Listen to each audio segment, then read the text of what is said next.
I'm really honestly just honored, and I feel like a part of my young self is healing from it as well.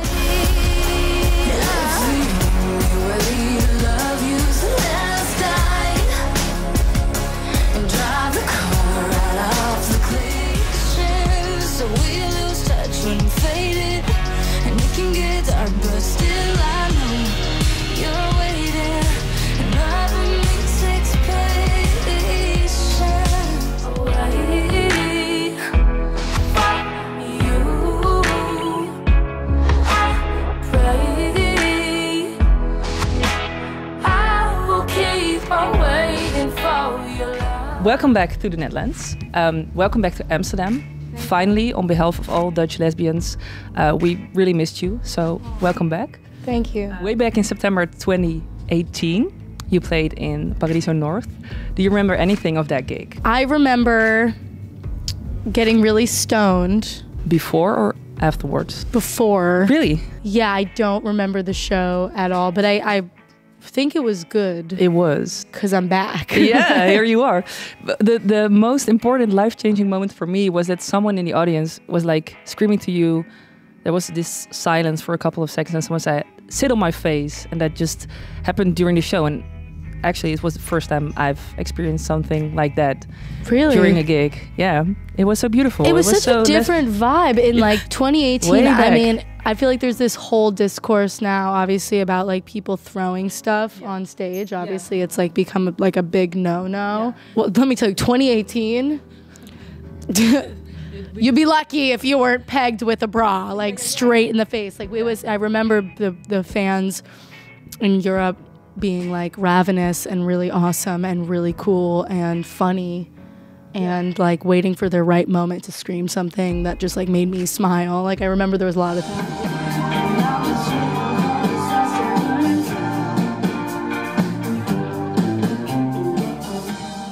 How's it for you now in 2023? There's a lot less onstage madness in general. Now I think, especially in the queer community, we've been like, I think respect is at all-time high. Yeah. Because of things like people getting hit in the face and people making statements about it. Yeah. But that being said, I do think that people have just been going crazy. So let's talk about the Down the Rabbit Hole show, because I really loved it and the festival atmosphere was crazy. What kind of show was that for you? It was just like 2 days ago. Well, first of all, it's at a lake, as you know, which is like where I thrive. So the fact that I could walk out of my dressing room and go and sit on a dock. Yeah. I sat on some guy's boat. I don't know whose boat it was, but he was very nice about it. Sat with my feet up on the lake and just like listened to the water. And we went for a swim right after the show. We all jumped in, so that was awesome. And then the show itself was amazing.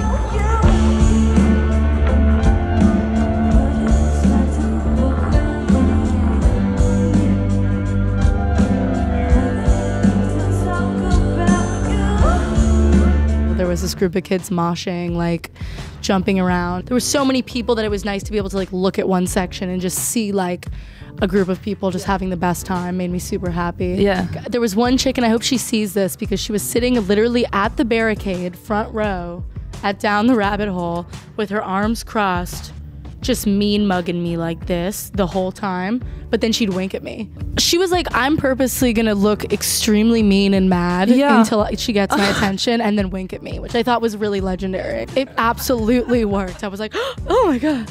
You had some time here off in Amsterdam, like in between? We had yesterday off. I went to a thrift shop that I went to 4 years ago, because I bought a pair of pants there that I really love, and I wore like probably almost every day of my life for 4 years. And I didn't know the name of the store, but I knew kind of where it was. And then we walked inside and I was like, this is the store. And so I went in and I bought another pair of pants. That's also a good preparation for tonight's show, because what can the fans expect here in Paradiso tonight? What are you gonna give? I'm gonna give it my all. Uh-huh. I'm really proud of this set. I never got to tour Cheap Queen. And I never got to really play a lot of those songs, because after the EP, like I feel like I had all this momentum going, and then COVID hit and I never got to tour Cheap Queen, you know? And so we really catered this set list to people who love the EP, love Cheap Queen, and love Hold On Baby. And it's really equal. And I'm super proud of it. I'm super proud of my band. And I think it's going to be a really good show. I really do. Yeah. The vibe was amazing, like Sunday on the Down the Rabbit Hole Festival. And I was wondering if there's already like a song for you that's changed by playing it live. Too Bad from Hold On Baby has like really evolved. I mean, I think the European crowds are a lot more down for crowd participation. I think the US is a little less into that. I don't know why, I just feel it. So I've been just like really loving hearing people scream and scream out lyrics. Ohio has been a favorite to play forever. I didn't realize it was like a song that people know here. Yeah, we played on Dutch national radio. This is what I'm confused about because nobody fucking told me this, and it's like kind of unhinged that like, because I wish y'all had heard what my label was like, oh my God, a 5-minute rock song. And you guys were like, yeah, we love that, perfect. I'm like, damn, I wish I had you guys telling me that. Yeah, so that was really cool, and we really turned out Ohio at the festival because we just told like an hour before the festival that it's played on Dutch radio like every day. So I was like, oh my God, this has to be like the best Ohio we've ever played.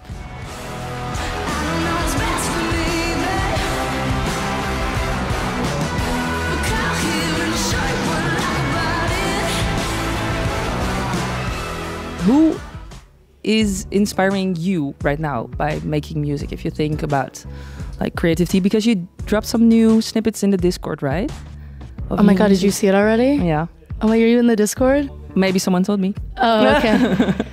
Yeah, I mean, that's the thing. I'm honestly really inspired by the kids and the fans that are on that Discord. Like, I can't even tell you how often I'm like thinking of a joke with you, or like we're laughing about something, and then randomly there'll be the perfect meme about it in the Discord without, like, I feel so seen by these people. And then there's also a section of the Discord where people talk about the music they love that's not King Princess, which I think is awesome, because the Discord isn't necessarily about King Princess. It's about finding other people that you can hang out with, go to concerts with, talk about your life with, complain about shit if you need to. Yeah. You know, I've seen that there's people on this Discord who don't have a community at school or within their family or within the city that they live, where they can actually express, you know, their pain, happiness, laughter, sorrow, and this is a place for them. And so I'm really trying to make sure that it stays that way. And so that provides me also a space to drop music, see what people are responding to, see what people like. And then as far as like musicians, I mean, Boyish is opening for me tonight, and I'm a huge fan of theirs. I think they're really good, really, really good musicians.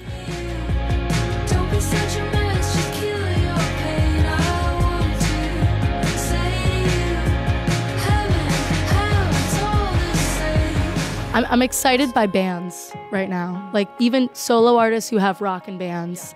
I also love Doja Cat. Shout out. I just love her. I want her to notice me. I love Attention.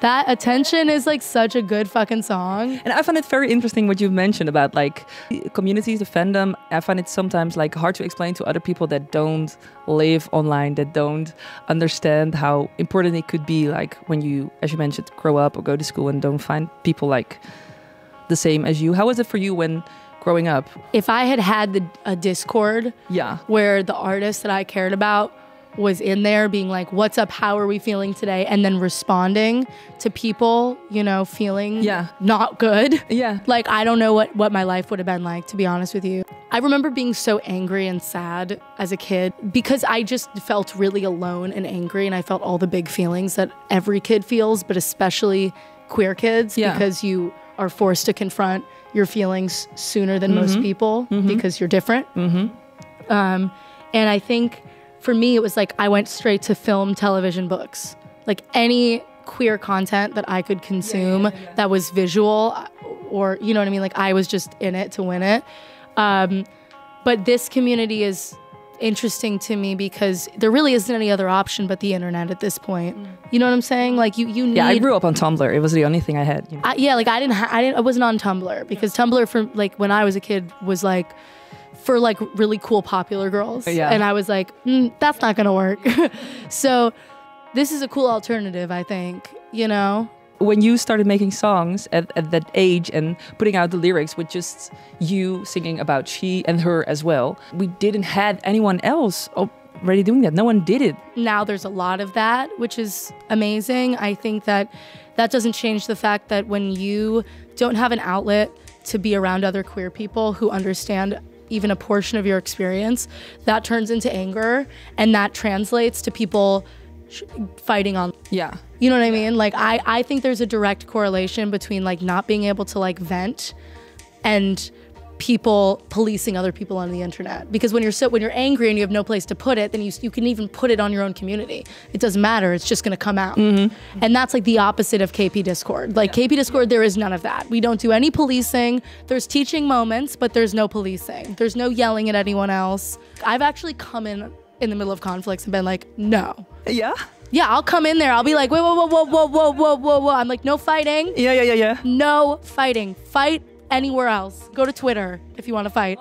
Not here. This is not your Twitter. Shout out to the community. Shout out to the Discord. I'm just like really, honestly, in shock and awe by like the people that have supported me in my career and the love that they have for art and for each other. So yeah, no, I'm really honestly just honored, and I feel like a part of my young self is healing from it as well. That's beautiful. Oh, thank you.